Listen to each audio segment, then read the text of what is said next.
Bonjour et bienvenue dans cette vidéo. On essaiera de parler d'un point extrêmement important qui est le processus forensique mobile. Sans plus tarder, le plan de la présentation est le suivant. Nous allons commencer par une petite introduction, suivie par la spécification du besoin par rapport aux recherches lors de l'investigation numérique d'un mobile. Et enfin, nous allons finir par la présentation du processus forensique mobile.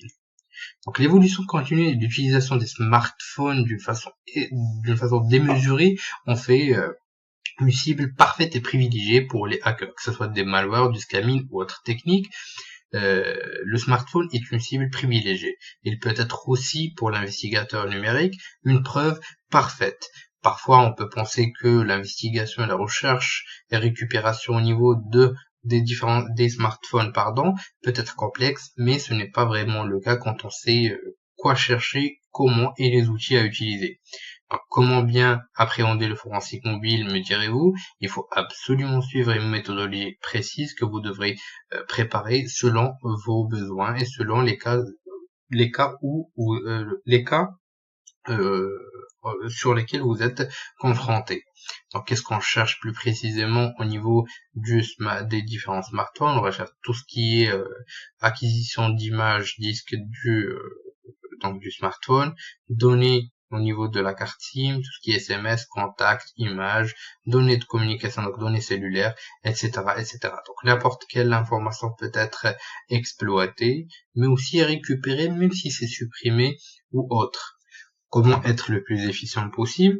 Donc en suivant un processus et une méthodologie forensique mobile. Donc ceci est un processus général que vous pouvez customiser selon votre cas. Donc il faut tout d'abord, une fois que vous aurez récupéré le smartphone, donc spécification de l'état de ce dernier, mais aussi l'isolation par rapport au monde extérieur.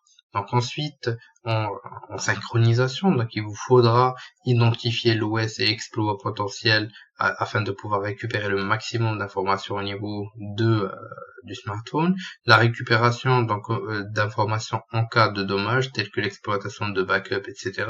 Mais aussi l'extraction de données SIM, donc clonage différent de la carte SIM, le clonage est conseillé, mais aussi la récupération des différentes informations au niveau de cette dernière. Donc, s'il existe une protection, il vous faudra bypasser la protection, en exploitant différents outils qu'on va pouvoir découvrir ensemble pour le brute forcing du mot de passe utilisé. Sinon, on va passer par l'acquisition et l'organisation des données, l'analyse de ces derniers, et enfin faire du reporting, étape extrêmement importante dans le forensique.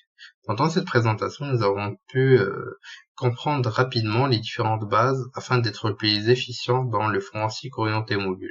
On a pu aussi structurer les connaissances afin d'aller directement droit au but et savoir quoi chercher, mais aussi la méthodologie à suivre.